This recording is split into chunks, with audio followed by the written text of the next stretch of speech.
So there's been a lot of hype about this new Hover X1 drone of the last few weeks. So I wanted to get this and see just what it was like. Now this is the most bizarre and unique drone that I have ever seen. So I wouldn't go out selling all your Mavics or your mini drones. I don't think DJI are going to lose any sleep overnight with this, but it is unique in its own way. So this is the first like self-flying drone that I have seen that actually works and is pretty good. So it folds up neatly into a nice little compact size like this. It weighs 113 grams.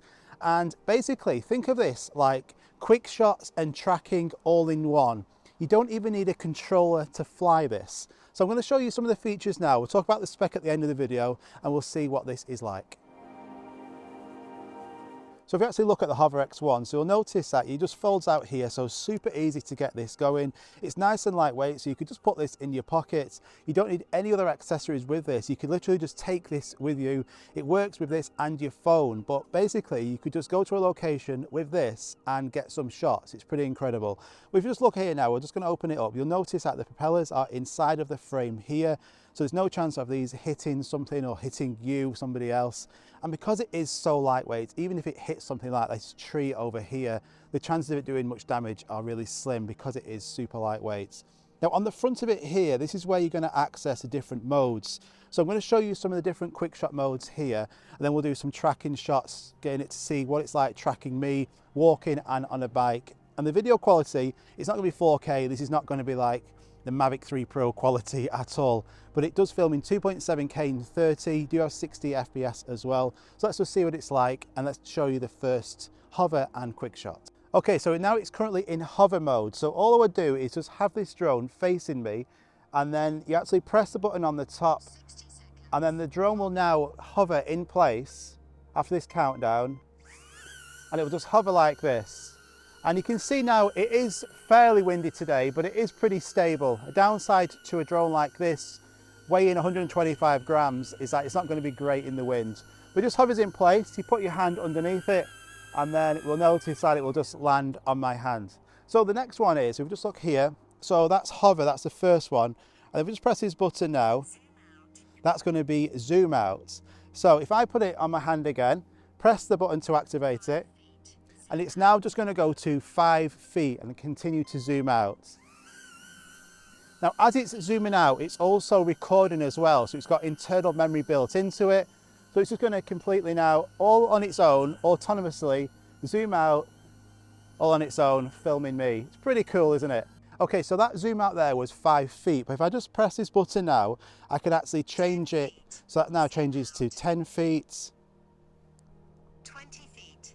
That's 20 feet. I'm going to set it to 30 feet. 30 feet. Zoom out. And that's the maximum it can do. So all I want to do to start this, just have it in place. I'm just going to press the button on the top, and now it's going to zoom out up to 30 feet, and it's just going to basically keep filming me all on its own. It hasn't got any obstacle avoidance, so I'm hoping it will avoid both of these trees. It's pretty windy, so I'd see how this does. But it is super easy to use this. I mean, it's great then for beginners. And you can see now it's going to get a decent shot of me, and then it's just going to come back to me all on its own. I can put my hand out and it lands in place. Okay, on to the next one. So the next one is follow. So we're going to do follow in a minute. I'm going to get my bike and also get it to track me. But we're going to try this orbit one. So this is going to go in an orbit around me. It's going to be quite particular to see how this works. We've got a lot of trees, obstacles, camera girl, me, my bike. So let's see how this works. So have it in place. I'm just going to hit this button. Never done orbit before, so let's see. So the drone's now going to take off. I'm just going to stand here stationary. Let's see what it does. So it's now circling around me. So imagine we weren't on a grassy field with trees and we was in this fantastic landscape. It's going to get a good circular shot of you or your group or your family. Pretty good. And then it comes back to you. Put your hand out and it lands on your hand. And I think 8 feet. we can actually change the feet of the orbit as well. 13 feet. So that's 13 feet. We'll just see what the max is. 20 feet. Orbit. I think this goes to 30 feet as well. 5 feet. No, it doesn't. So 20 feet is the maximum. Let's see how this goes. Remember, no obstacle avoidance. 20 feet. Orbit. Okay, so the drone takes off. It's going to hover in place for a second, thinking about what to do. It's now going backwards. So this is a bizarre orbit. It looks like it's flying back 20 feet, and now it begins its orbit. And you can see the trees, it's pretty windy, but that looks quite stable to me. I've no idea what this footage is going to look like. It is 2.7K, so it should be fairly decent. And it's going to be good enough just to capture the videos when you're out and about. It looks pretty good. Well, that is nice and stable, so it's just coming to the end of its orbit now.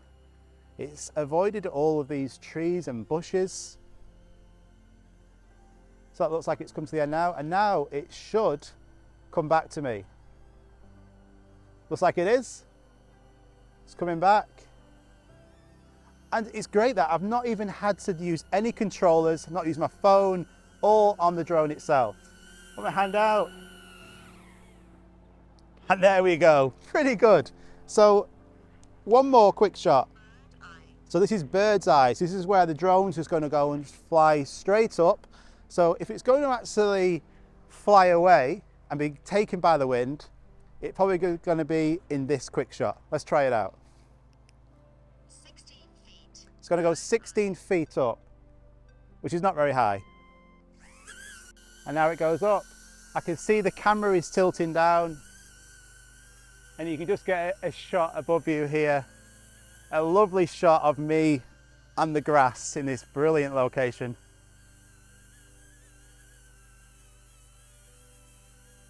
And then once that's complete, the drone comes back down.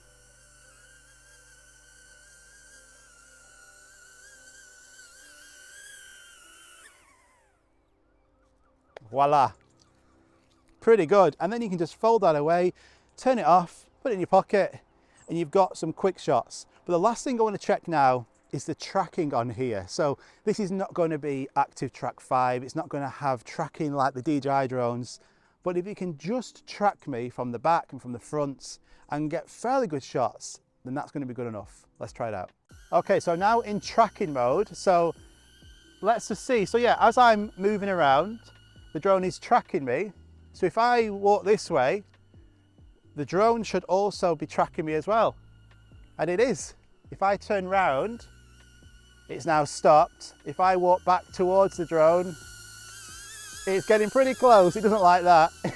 But if I walk backwards, the drone's following me. So this is going to be working well for tracking you from the back. And if I walk towards this tree, let's see what it does, because it has no obstacle avoidance. It's done pretty well. It has avoided that tree and carried on. Now then, how do we get this to stop? Put my hand underneath it. And it works. And it does have one sensor on this, and this is the down sensor on the bottom of it. So that detects basically your hand, the ground. So I wouldn't advise flying this over the sea, over water, but in situations like this, or when you're on land, it's going to be great. Okay, so the last one I'm going to do on here before the battery runs out, it's got an 11-minute battery life, and you get 2 batteries with this, is a custom mode, which is Dolly Track. So I'm going to go on the bike, I'm going to go into this custom mode, Dolly Track. I'm going to go on my bike, and the drone should track me from the front. Let's see how it gets on. Okay, so the drone's in front of me. If I now go towards it,